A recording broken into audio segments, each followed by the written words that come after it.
Bene's Bloody Bits. We are back. We are going to look at Malcolm and I are going to look at the horror films, our favorites from the decade of the 2000s. So anywhere between the year 2000 and 2009. And how are you doing, sir? I'm doing great. How about you? I'm good. Trying to stay cool. But I want to look at this decade that was known for a lot of remakes and torture porn and J-horror. But there were a lot of great films that weren't those things necessarily. What do you think? Yeah, I think there's a lot of great films out there actually, which were quite original as well, and very. There were great movie concepts from books, from novels that were written that came out as well. So it was a mixture of that time period that had some really great horrors. I mean, in the early 2000s, you had the first Saw movie, which still carries on to this day. You had tons of Stephen King adaptations. You know, you had the French New Wave horror cinema. You had all sorts of horror from all over the world. Some of the greatest that I think we still haven't surpassed. And I want to jump into the first film, which is, so my top 5 of the decade, Malcolm's top 5, and we actually share one. And that's the French horror film Inside. That's why I put that one up first. I want to get the directors' names right. It's Alejandro Bustillo, Julian Maury, and this is, for me, the best horror film of the decade. It is, of all the French horror films, there's some brutal ones like Martyrs, and there's some other ones like Frontiers, but Inside, High Tension. This one wasn't, while it's a bloodbath, it's vicious, but I didn't feel like it was cruel. And without giving too much of the film away, you have this pregnant woman who's being attacked by this other woman. And the whole film, you just think, oh, this is wrong. This is terrible. How can she do this? And by the time you get to the end of the film, you almost feel like it's justified. It's an older film. I don't want to say too much for people that haven't seen it, but this is the kind of film that reminds me of, like a 70s horror film, like Tobe Hooper coming out the gates with Texas Chainsaw Massacre, or John Carpenter with Halloween. Just these directors, when they come out with their first film or two, nothing ever like lives up to it. And they've done some great stuff since. Quite a few of them I've liked. But Inside, the best horror film of the 2000s for me. It's one of them. I think my favourite scene in the whole movie, if we're going, like, hey, Alex, if we go from the fact of shot, it has to be the lighter scene, by the window, the screen door, where the light flickers and you just see that image of her face just for a split second. And before she calls the police and she's gone. To me, that's such a great and such a beautiful shot of what true horror is. The fact that she's there, but she's not there. And it's that question of, was she there in the first place? Or were you pregnant and just imagining it because of how scared you are being on your own? Do I think this movie is cruel? In some aspects, I think it's very cruel. Like in the hand and the scissors, the bathroom. I love the ending. The ending's perfect. Even though like you said, you do feel bad for her in the end, the actual supposed villain, and the pain for both of them go through the whole movie is like two mothers fighting for a baby. And I think it's such, not just that, I think the way she's dressed as well, it's so dark and so, it's hard to explain, like so in some ways goth-like, because it's like the devil was come to take from her what she feels she's owed because of what happened. And I think that's such an incredible turn of events, considering most of these films are just about the violence aspect. They're about just hurting people for the sake of hurting people. They're there because, oh, look, we want to torture this person. We want to kill this person. As this film is more about pain. It's about the hurt. It's about needing something to fulfill something they've lost. And I think that's a beautiful thing in a lot of ways. I think that's why it's the top of the list when it comes to the new French New Wave compared to others. And also the ending is much better. Like something like High Tension, it just pulls the rug out from underneath you, right? It makes it like, not very good. And also you have to look at the way they portrayed the woman going after the other woman's baby. She's not as attractive. It's almost like the casting was kind of like Fatal Attraction. Yeah. You know, like Glenn Close, they kind of made her look like a little bit rugged and a Well, little bit more beat up. Well, the villain in this is Alison Paradis, who's the daughter of, I think it's Vanessa Paradis, the singer and actress from, I believe, the 70s days. And she also was in Knife Heart, you know, the French jelly. Yeah. That came out. So, you know, there's some real good background there when it comes to, you know, the stock of where she comes from. So, I mean, the French New Wave extreme horror, it didn't last very long, but while it was here, it was pretty much mopping the floor with everybody else. I will agree. It might not be up to, like Alex said, the David Sterling level of films, but, you know. But anyways, go ahead. What a lot of people didn't realise is before the French New Wave happened, people need to remember that there was another country that was doing these kind of movies to a degree, and that was Australia.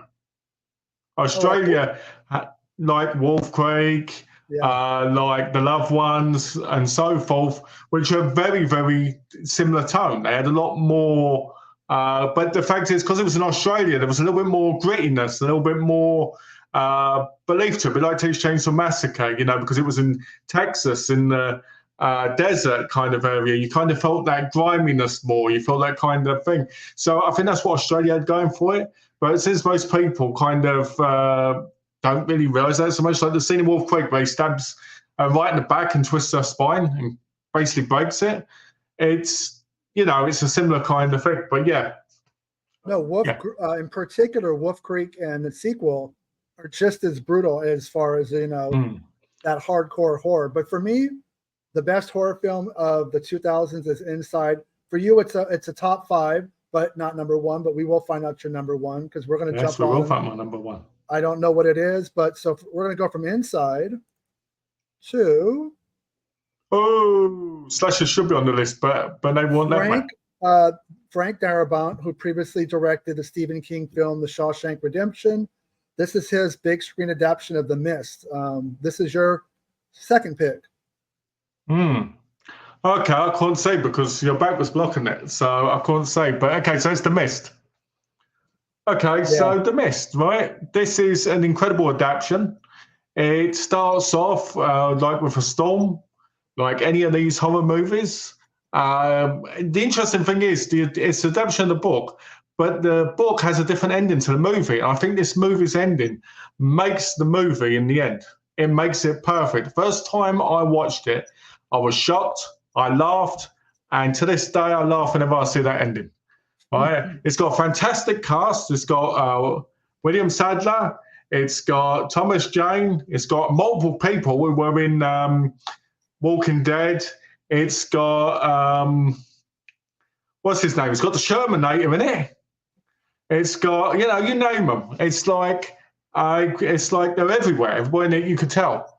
Anyway, so basically the fog comes over, or the mist, I should say. The fog with the mist comes over, and these people end up stuck in this grocery store. And what I like about this movie is it's about a character study. What happens when shit goes down? You know, people separate, people blame each other, people want to act out, people go out into the mist, people don't come back, people threaten each other, people kill each other. Then you have no idea what's out there. And then bit by bit, there's insects, there's spiders. Like, what are these things that are coming? Why is there like big, massive monsters? Why is there little monsters? Why is there this? Why is there terrible CGI? Because the one thing you do realise about this movie, as well as the movie I know you're going to talk about, the CGI now looks terrible. absolutely terrible because it was in that time, in the 2000s. We'll get to that bit later on my your picks because I watched it today. And, and what I like about it in the end is, they stick together, but they don't. And the people that are who you'd think would be weak, vulnerable, crying, you just realise that you can't judge a book by a cover in this movie at all. And like I said, in the ending, they decide they're all going to separate. They're going to do this, and you get that impactful moment at the end. And to this day, that ending to me is one of the greatest endings of pure comedy. It's probably the bleakest ending in the history of horror. It's so, I understand you're finding it funny, but I don't know how you find funny like killing your son and all these people that all you had to do was wait another 10 seconds and you realize the monsters were being taken out by the military and stuff. And it's just, what's the ending of the book? Do you remember? The ending of the book is basically they pull over for the night in the car, and it ends there. Like, what's going to happen? They're not going to survive. They're not going to thingy, but they're trying, and basically the gas kind of runs out. They pull over to sleep, and that's the end of the book. But I think the way they did it in the movie was perfect because that movie ending is going to stick with you more than the ending in the book. So the ending of the book is more like the ending of John Carpenter's The Thing. You kind of you fill in the blanks where Darabont, with his film adaptation, said, fuck it, we're going to leave you so depressed that all these people that you followed throughout the film that you cared about are going to be shot dead. And then Thomas Jane's character, the guilt that comes over him when he realizes that just could have waited a little bit longer and he commits suicide. And the fact that he's going to go to prison for murder for life because he killed 4 people. That ending still, it doesn't work for me as well. It's just too bleak, too depressing. Well, there you go. It's the question. What is it with people, Americans, right, and bleak endings? Every time I talk to somebody from America, they hate bleak endings. I love the bleak endings. But this is beyond bleak. This is just tragic and devastating. And because you always want to have the happy ending because it makes you feel good as you leave the film. But Frank was like, you guys are just going to have to deal with it. But I give him credit for having the balls to just go, I'm going to do it. This is the way I'm going to do it. And you're going to have to live with it because it definitely sticks with you. And affection.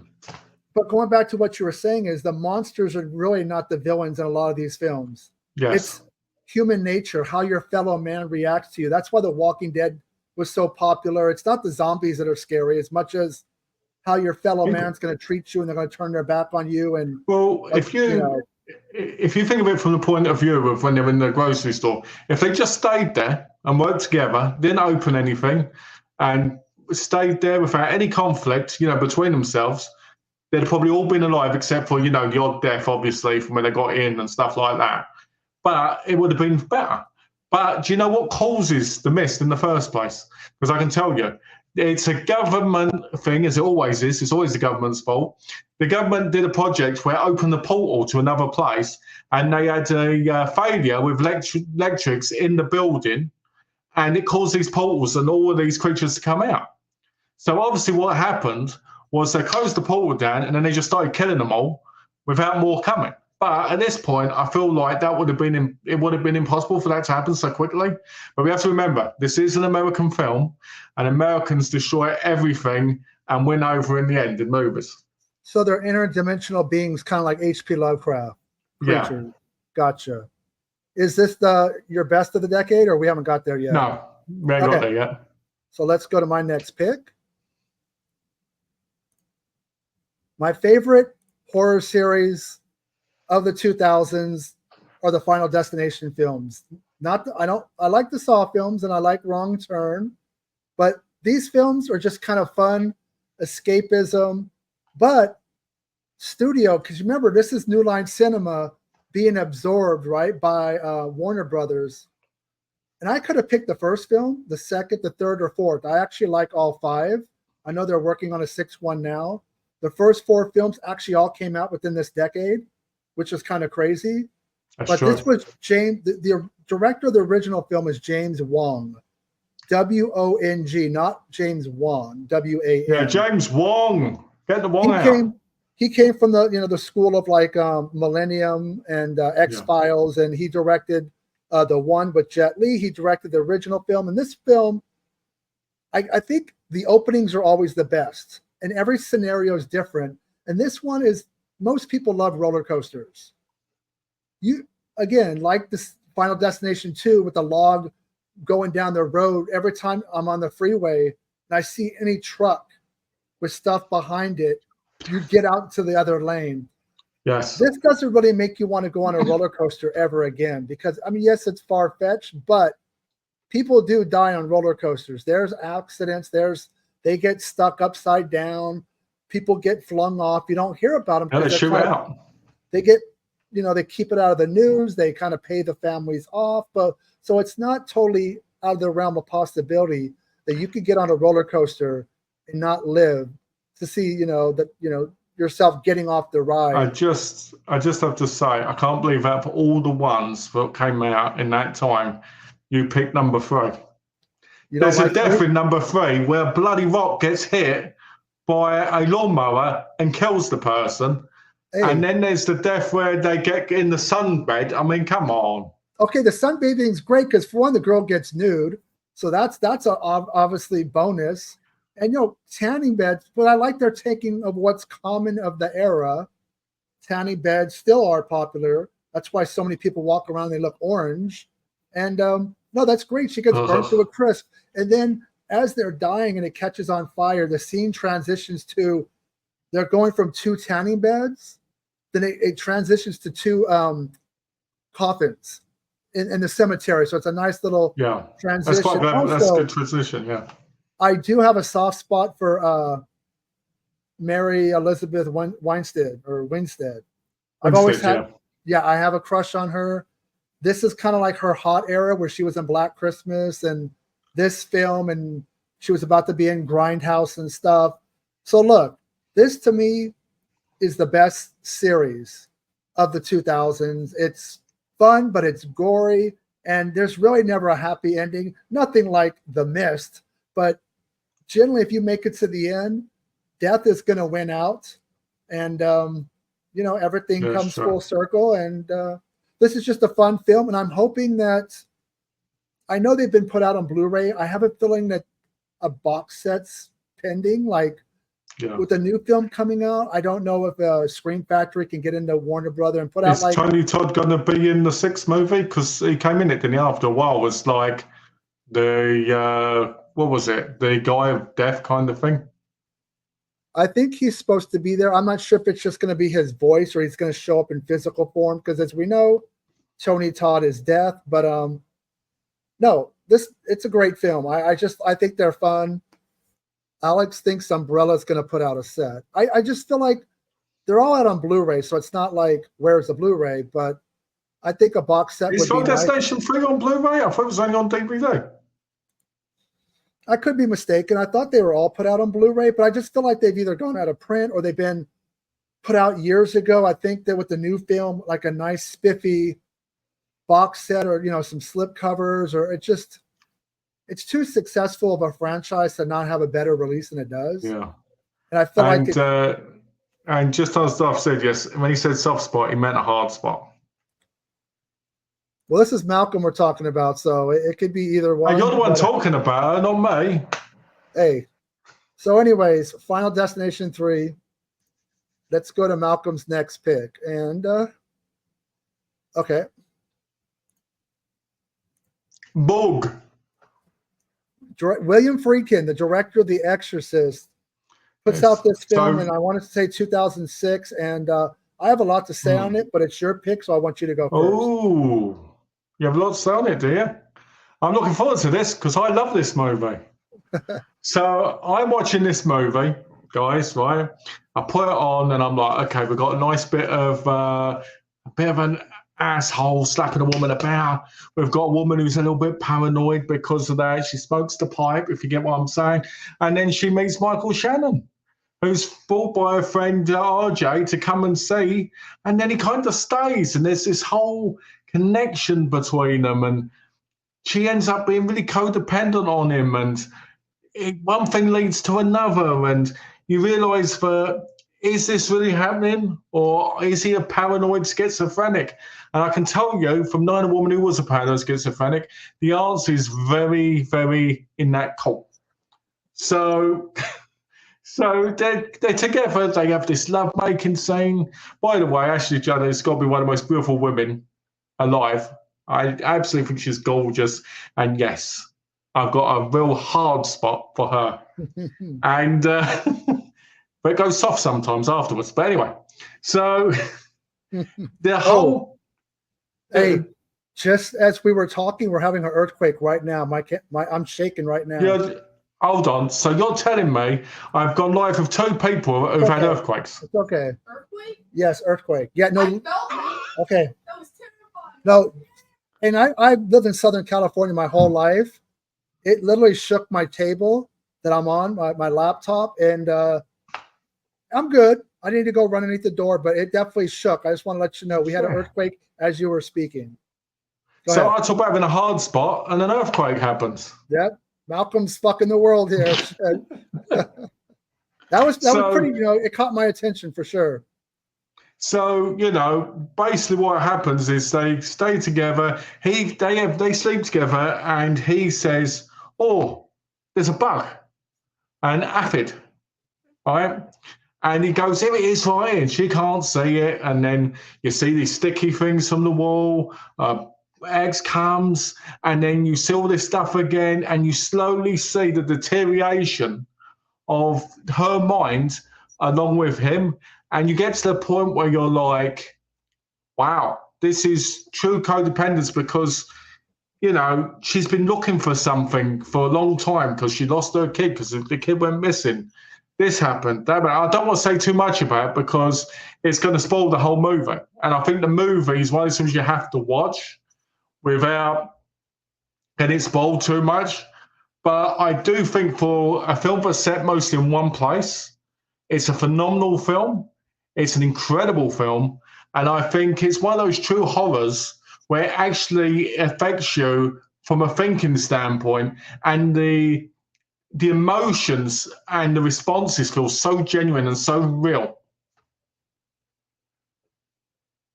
Yeah. Okay, somebody said earthquake is your cat. No, my dog is, I don't have a cat. I have a dog. She's over here in the kennel, and she definitely, it caught her attention too. But no, it's, we're good. No, Bug is one of those films where whether you want to believe, what's crawling on their skin is real or not. I had a really bad case a couple years before this film came out of scabies. Now, how do you get scabies? Well, you work at a nursing home where they don't wash the linens properly, like all the time, or they don't wash the clothes. So what happens is these microscopic bugs fester in places that get wet with moisture. And if you don't take care of linens and clothes, that's what happened. And so I broke out really bad. So it took me about a year to get rid of it. Yeah, I had to throw out all my clothes. You have to start fresh. You got to go get medicine. So when I saw the preview of this film, I started fucking itching because it just brought it all back to me. Like, oh my God. And I was just sitting there scratching, and like, it got under my skin literally because it brought back, its PTSD. And no, but the film is great. Everybody will, of course, when you talk about the late William Friedkin, they go to Exorcist. Yeah. And obviously they should. But this is a different kind of horror film. It screws with your mind and your body. And it's probably, I'm not going to say it's good or better, but it's just a different kind of genre film. It's came out. That ended. Yeah. That ended just so powerful. William Friedkin, when he just kind of swung for the fences. If you ever see an interview with the guy, his movies were like the way he spoke and the way he acted. He just went for it. And if it didn't work, for people, he didn't really care. This is like very underrated horror film. It got a theatrical release. I want to say it was like 2006. It was 2006. And yeah, I want to. I believe it was Lionsgate that put it out. I could be wrong. Yes. It's So Lionsgate. and Harry Connick Jr., a singer turned actor. I agree with Ashley Judd. Absolutely beautiful, like just stunning. And Michael Shannon can act. He always brings it when he's in a film. And no, I think it's a great film. It just kind of brings back. If I watch it again, Brings back those STD members. Yeah, no, not STD, PTSD. Two completely different things. Alex is right. Friedkin took no prisoners, very outspoken but marvelous filmmaker.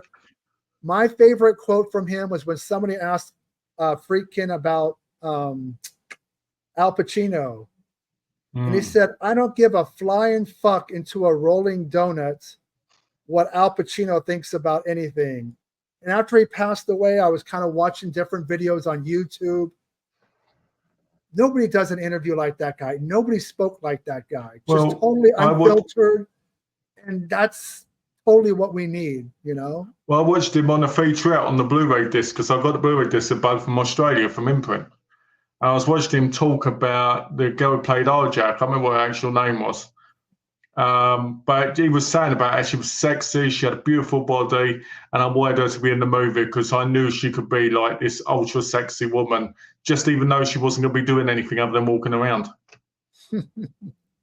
So Bug, I definitely do recommend it. It's not my top 5, but it's a nice pick that's not an obvious one that most people would have. So guys, if you don't watch this if you've got STDs.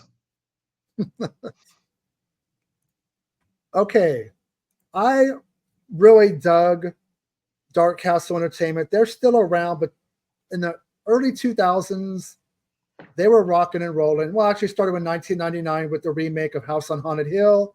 They did House of Wax. They did 13 Ghosts, which I really wish 13 Ghosts would have came out about 10 years later, because if there was ever a film that would have looked awesome in 3D, because in the movie they actually put on the glasses and you could see the ghost. Just missed it. They did Gothica. House of Wax is a remake of the Vincent Price film, but it's almost like it's also a remake of Tourist Trap. Yes. I actually think this film is one of the better remakes out there. I love when freaking talks to Refnin about his film Drive. You ask him if he thinks it's a masterpiece. Oh yeah, he goes, "Is there a medic? Is there a medic?" Yeah, that exchange between those two and freaking awesome. Yeah, it's one of the best remakes. It's any movie that you can kill Paris Hilton is obviously going to get a bonus point. Oh, right to deep through the eye. Yep, she gets the pole, and it's one of those films that kind of is like Screamish with the casting. You got the guy from Supernatural and the poster. Joe Padalecki. Thank you. And but it's gory, it's stylish. You also forgot, so you have Alicia Cuthbert in it, and you also have Chad Michael Murray playing her brother as well. Yeah, I mean, they definitely played on the pretty casting, but it doesn't distract from the fact that it's a straight up horror film. It earns its R rating. The wax houses, and at the end when it kind of, when it burns, it looks great. Yeah. I think that those guys, the producers, really put production value in these films. They didn't go cheap. Those guys, they really gave these guys, the directors, here you go. We're going to give you the budget. You make what you want. We're going to put these out in theaters. Oh, and also I forgot Ghost Ship. Not the greatest film, but that opening with the wires that cuts all the passengers in pieces is brilliant. But House of Wax, in an era of way too many remakes, I always feel like they got the idea for the collection in the nightclub scene from Ghost Ship, even though it's different. It feels very similar. Like the killings, I mean. Yeah. And the House of Wax, what we'll say about House of Wax is I do think it's better than the original one, because there's so much more to it, like when he cuts the back of the person's, is it the shin, the bit at the back of your foot? Yeah, like the Achilles? The Achilles. Yeah, the Achilles, where he cuts it and that. And the two brothers are just so perfect. you know, and it's just so horrific through the whole moment when they get into that town. I do think it's a beautiful, well shot and well produced, money wise as well. Like you said, I do think it's amazing. Well, the director, his name is slipping me right now. He did a lot of films after this with Liam Neeson, a lot of action films. So he actually has made a name for himself. So House of Wax, I really enjoyed that one. Let's see what we have next. Oh, we've got the loved ones. The loved ones. She's trying to drill me. Come drill me, honey. Oh, actually, it looks like she's drilling up. Yeah. Beep. Nope, she got my arm there. Oh, my shoulder. Oh. So the loved ones is a Australian film, and it's brilliant. Basically, the main guy, he's got a girlfriend who he doesn't say he loves. He gets asked to prom by the girl in the picture. I cannot remember her name is right now. I think her name's Sally. I could be wrong. Anybody can correct me there. I don't mind. And basically, he turns her down. So her dad kidnaps him when he's out on a walk, and they hold him hostage and torture him. And a lot of shit goes down. There's a bit where she says, "Daddy, daddy," right, and says, "Daddy, don't always dick," right, and he's like, "Oh no!" He's like, "If you don't pee in 10 seconds," and he falls it right in. Now, one thing I like about this movie is there's a weird dynamic between her and her dad, like, because throughout the movie there's another woman who's had a lobotomy, who she constantly calls Bright Eyes. It's only later in the movie that you realise that's her mother, right? And she constantly says to her dad, "Who's better looking?" And she asks him to watch her change into her prom dress and everything. But it just gets more and more demented, like him stamping big nails into his feet and everything. I like it. I think it's great. I think it's got enough violence to it and enough darkness to the characters to make you want to watch it again. And there's other twists. Like, there's a trap door, and when they open it, you're like, "Oh my word, what is that?"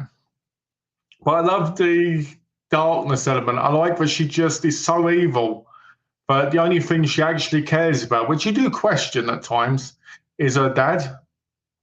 So you have to wonder how he brought her up, how he made her this way, you know? And it's just like this Australian outback look to it as well. And the fact that you don't feel bad for the male character at first because you're like, what a jerk. And you just want to think about the whole psychology of the villains in it. But I do love the ending. I'm not going to spoil the ending in case people haven't seen it. But I do love it. I do think it's a lot of fun. But it is very creepy. I need to check it out still. I know a lot of people, their list for their best films of the 2000s, this one seemed to come up often. So I don't think you're the only one who feels it's a great film. So I need to check that one out. And just so people know, I totally bang her. Well, you bang anything, shit. Okay. Speaking of French horror, Alex Aja, who he went from High Tension. This was his first foray into studio horror. And I do like Wes Craven's 1977 original, The Hills Have Eyes. This remake smokes it, kills it, just kind of makes you forget about the original.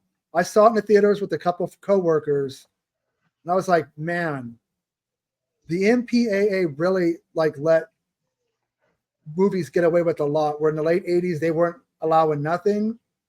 There's just stuff in this film, these mutants in the hills that, are just destroying anybody in their sight. And it's one of the rare times where a filmmaker second film is probably as brutal as his first film. And usually when you go to Hollywood, that's not how it works. They usually, neuter you, tell you can't make it as ferocious as you did your film that you made in your country. And it's like this film, which also spawned a sequel, which wasn't as good, but it's actually awful. Yeah, but it's one of the rare remakes that actually got a sequel. Not all of them did. They were kind of like standalone films, but I really felt like this guy became my one of my favorite filmmakers of this era, with High Tension, with Hills Have Eyes, with Piranha 3D, which is going to end up probably in my best of the 2010s decade when we do that. This is just a masterpiece as far as I'm concerned, of just relentless gore and violence, and just if you want to outdo the original, this is how you do it. Well, you know, as somebody who hasn't watched it in years, didn't this come out like 2000 and was it 6, 8? 6. Yeah, 6. I thought it was. I remember watching it and thinking, "Oh, this ain't gonna be good," because the original one. And I remember watching it and thinking, "Yeah, they've really nailed this down perfectly for now." You've got so many the mutant kind of weird, fucked up family members. They all look different, and they just don't look like hillbillies, right? Because in the original one, that's all they look like. They look like inbred hillbillies. As in this, yeah, they've got one's got like a neck support, one's got like a massive vaulted brain. You've got one that loves to put a wig on. Then you've got the father of the baby, who's basically the main character, who basically goes around wanting to save the baby and that, getting knocked out, put in a freezer, and all this. And you really feel for him and the dog, And I think it is. I think you're right. I think this is one of the top movies of the decade because it's filmed wonderfully. You feel like you're there, you see it, you feel it, and every single part of pain that the dad goes through, not the dad of the girls, but the guy character. I call him the dad because I can't remember his name. You feel for him because he ends up so hurt. And then you've got the girl in it again, like you do in the original one, but she's so much more developed, and you feel like there's more to her character. And I like it. Yeah, I think it's a lot better than they say. I would say more if I could remember more. Yeah, I mean, obviously Wes Craven's original didn't have a very good production value, but they're mutants, but not by way of makeup effects. They literally just have, their clothes are torn up, and they, this film. What was that guy's name? Is that Michael Barrymore? That guy? I did, yeah. Of course, he's always good. Yeah, Michael Berryman. Yeah, Berryman. That's it. Michael Berryman. This film, the remake, they literally took everybody looks mutated, like the nuclear fallout from the testing in the 50s or whatever. They are a product of that, literally. I have to say, the guy who's in the rocking chair with the water on the head, where he's like, and the dog is like, woof, woof, and like, and the dog jumps him. That's one of the best scenes in the movie. Don't you remember in the original Hills Have Eyes Part 2 that the dog has like a flashback scene? Yeah. I don't know what Wes Craven, because Wes Craven did direct the original and the sequel to the original. So no dog flashbacks this time. It was probably high. All right, so let's go on to Malcolm's next pick.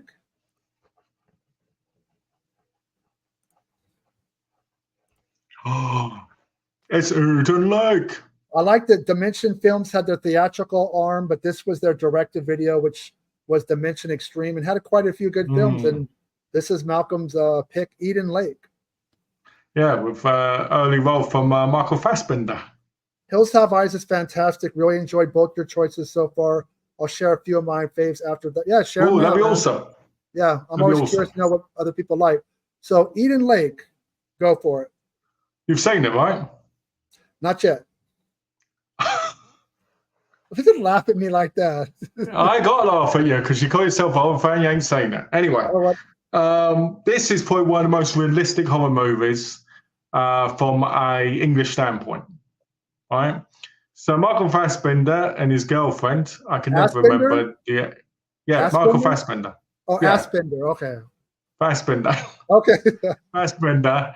And this is one of his earlier roles because he kind of he gets hurt and she has to go. Anyway, let me start off again. So they go on a trip and they end up going into the thing. See, there you go, bless me. Right? And one thing leads to another and he gets hurt. The kids are responsible for it. and she goes looking for it. And along the way, she's hiding, trying to keep away from them because they want to keep her quiet, right? So she's escaping for the movie. Bad things happen. She hurts one of the kids, but there's so much grime to it, like the hiding.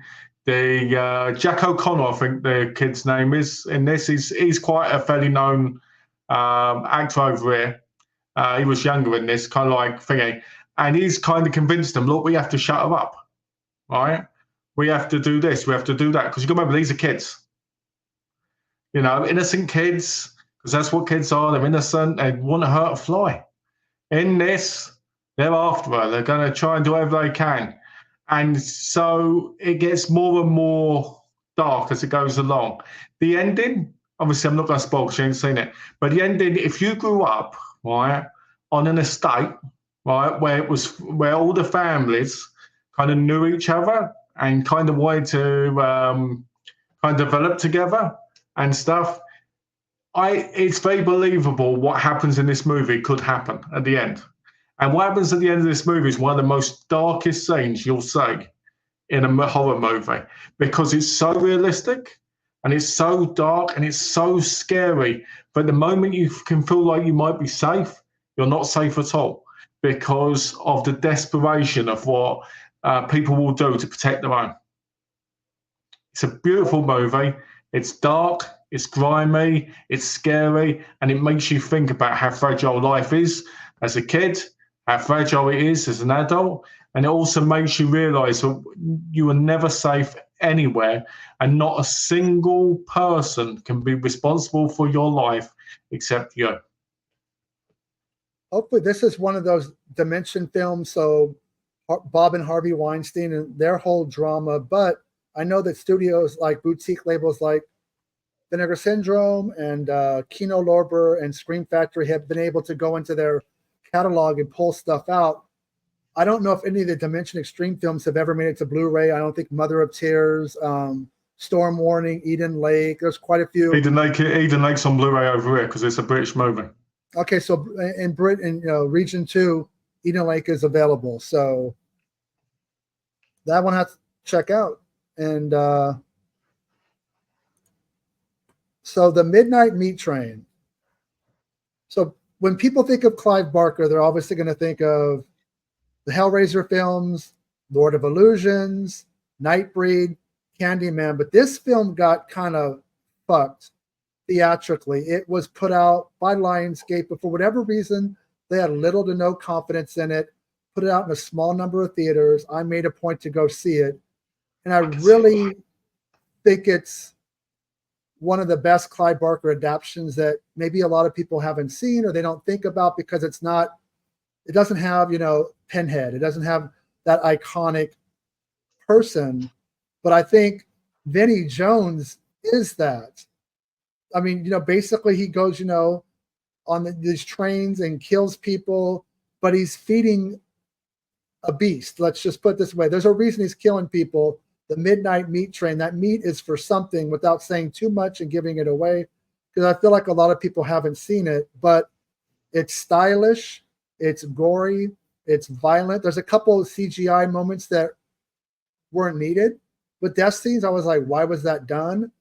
But I really like the director. I first heard of him. His name is Ryuya Kitamura, Japanese director. He did Godzilla Final Wars, which I thought was great. He did Azumi. Exactly. And so what happened was he bumped into Samuel L. Jackson, and they got to talking, and Samuel L. Jackson's like, you should come over to the United States and make films. Actually, can I just say this? I want to say what he exactly said. Yeah. Samuel L. Jackson said to him, you need to come over to the States, motherfucker, and make some motherfucking films. Motherfucker stinks on a plane. But and basically Samuel L. Jackson's agent ended up being Kitamura's agent. And the first film he made in the United States was The Midnight Meat Train. And since then, he's done a lot of great horror films. One called Downrage, which was a Shudder original. Another one called The Price We Pay. He does these really ballsy, gritty, violent horror films. But this was his first stateside release. and it just got no traction with people, didn't make no money because it was put out poorly. I think it's fantastic. It looks great. It visually, I mean, it's polished, but it's still gory as can be. And I think it's the last truly great Clive Barker adaptation that people don't even think of. But this is out via Lionsgate. I have the Blu-ray. Bradley Cooper, obviously very young here. You know, probably what is that pre? This was kind of like the start. This was kind of like the start of his movie career, where he was starting to get momentum. And Kitamura wanted him. He saw this guy. He's like, I want him in the film. And this is just an awesome, gory. You know, a lot of my picks are, you know, international directors. That shouldn't be a surprise. So I watched this today because I knew you were going to talk about it. So I watched it today, and what I will say is, it should be. Everybody made that joke because Clive Barker, very perverse sexual stories, Midnight Meat Train. I get it. Okay, so you watched it today. I'm sorry. And so I watched it today. What I will say is, I feel like this movie, it reminded me a little bit of Abnormal Beauty at the beginning when he gets obsession over the camera and he's taking pictures and he's following the thing from the moment that girl, he saves the girl when she kisses him and then she goes missing, and then he's following Vinnie Jones. That made me think of Abnormal Beauty, just the part of the camera, not anything else, right? And the CGI in this is dated and bad, and I really feel like some of the kills with CGI actually hurt the film in the kill sense, you know, because you feel like you should have been wearing 3D glasses for some of the shots. Well, when the guy gets hit in the face and then it kind of tears off, computer generated, which I don't know why they did it with the computer. It wasn't needed. Yeah, which felt a little bit, you know. Vinnie Jones is perfect in the role. What I like is that you don't know why he's doing it at first, and then when you realise at the end what the whole thing is, it does add another layer to the horror of the film. It did make me think of how it could have easily been, if it had not come out like this, it could have easily been a Masters of Horror episode. Very much, yeah. It could have been shortened down, been a Masters of Horror episode. And I feel like in some bits, it probably could have been that way better because it would have been tighter and there wouldn't have felt like this repetitiveness of certain parts happening over and over again. But it is a great film. And I do think that once you get on the train and you see certain things, the horror is there because you can't get off, can you? You can't get off a moving train. You can't, you know. And there's certain parts in where you know that Bradley Cooper's character's been completely affected by what he's seen. Like the moment where he's trying to take pictures of his girlfriend and she's taking her top off and that, and he can't do it. Or the moment he has sex with her over the bar, how he's really rough with her and you can tell that she's in pain from it because you can tell that what's happening is slowly turning him into what he's eventually going to be at the end of the movie. And that's a great moment. And the whole scenario of subways is absolutely frightening because you're going underground, which is already limiting your space and your exits, right, to get away. Yes. Then you get into a train. You know, when you hear about New York and a lot of the crimes that come out, usually it's down in the subways because there's nowhere to go. There's not a whole lot of police and a lot of people to protect you. And generally you're by yourself. But New York is so chaotic that's the best way to get to work, and you don't want to be on the road because you'll never make it. So it's just that claustrophobic. I still think it's great. I do think even when I watched it way back when that the CGI was not necessary. Didn't need it. I don't know why. That's what hurts the film the most. You know. The one thing I will say as well is I love the interaction with the train driver and how you realise that the true power of what's happening is unfolded in the moment where there's that moment where, you know, where you say basically at the end and how, you know, and there's a true horror to it.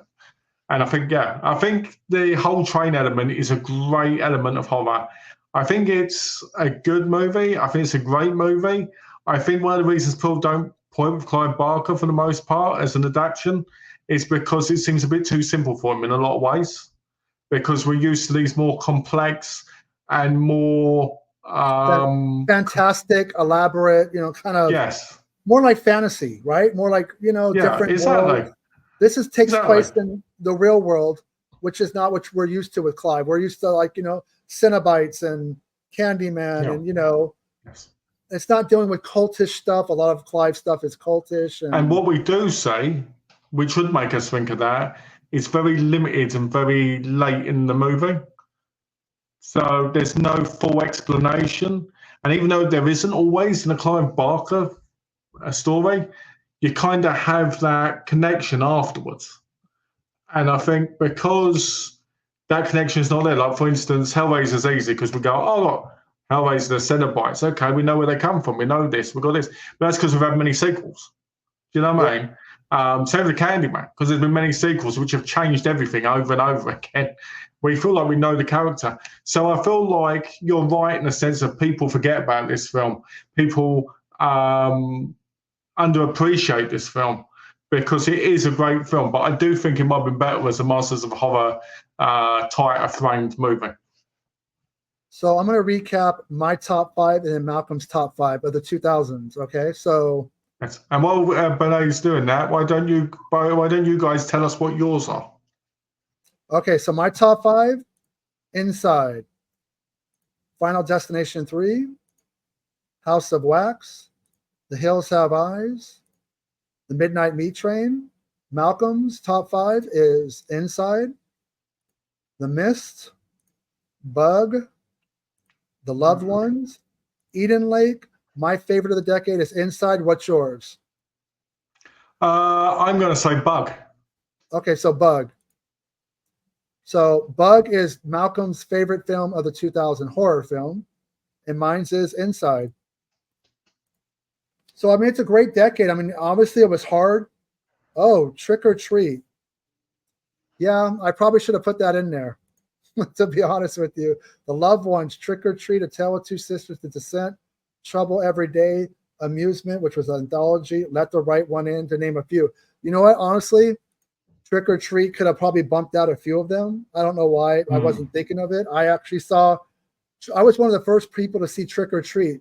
Michael Dougherty did a screening at the Screamfest Horror Film Festival in Hollywood before its DVD release and everything. Because you remember, it got screwed. It was supposed to get a theatrical release. It wasn't given anything. It went on the home video, was automatic hit with people.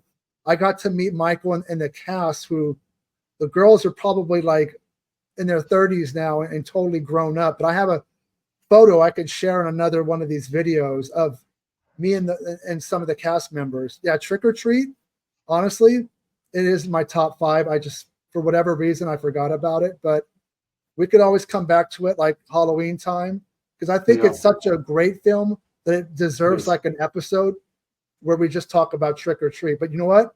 I could bump out like 3 or 4 of these films for Trick or Treat, to be honest with you. Just missed it. You know what? Tale of Two Sisters is an amazing film. It's a very... have you seen Tale of Two Sisters? I think I saw the remake, which was not good. I didn't see the original one yet. There was a remake. I forget it. I think it had a different title, slightly different title. I know there was Tale of Two Sisters. Yeah. Yeah, it's the original one. Yeah. The Descent is obviously the one where, they go, what's that called? Where they go under the rocks and they go down. Absolutely claustrophobic, subterranean. Like they do climbing, but they go underground. Yeah, I can't remember what that's called. What's it called? Yeah, which absolutely I would never do, because there could be an avalanche and you just get stuck in there and they never find you. And yeah, that was Neil Marshall. That was like his breakout film.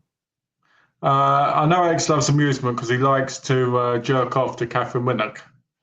The Collector is also great. Now, I think that was like 2009. The Collector is amazing. No, I'm surprised it's taken so long for a third one. I think they're talking about doing another one now. I don't know why it's taken so long. I know there was the sequel, The Collection. Both of those really, people seem to like them, so I'm surprised they didn't. The third one's in development. Yeah. No, it's a great decade. I mean, again, I forgot about Trick or Treat. The Descent would probably be in the top 20. I mean, there's a lot of great films. Is there anything that was on the bubble for you that you wanted in your top 5 but would be in your top 10? Well, I could have put My Bloody Valentine from 2009 on there, but I decided not to. I could have put Slashers in. I chose not to because I feel like I talk about that so much that it'd be a bit of a sellout, really. Oh, that's why put somebody in there. brought it up earlier. I thought they were just making a joke that it wasn't a good film. I think they've confirmed production of a new Trick or Treat film and collection as well. Well, until I see a trailer, I'll believe it because they've been talking about a Trick or Treat sequel for 15 years. And It may explain why they're releasing the one for Arrow. one of my favorites Because, from the period is The Horde from 2009, a French zombie film. Yep, that French horror, man. Yeah, I'm glad you brought up My Bloody Valentine. I actually like the remake more than the original. I think the original is good, but a little overrated. I think it came out in 81 at the height of the slasher craze, so people love it. But the 2009, the 3D was so damn good. Like even at the end, where it just kind of sticks in the tunnel, I kept my 3D glasses on and watched it, which I rarely do, to the very end. And it's got Tom Atkins, and it's great. The 3D Prom Night sucks. Yeah, the Prom Night remake wasn't good. Either was the Stepfather remake. That was what's his name? Oh, what's that guy's name? They were both produced by Screen Gems, which is like Sony's genre arm, but they were both PG-13. They could have made them, the original Prom Night and Stepfather are not overly gory, but they are rated R films, and these are both. My biggest problem with the remake from My Bloody Valentine is that it has the same twist.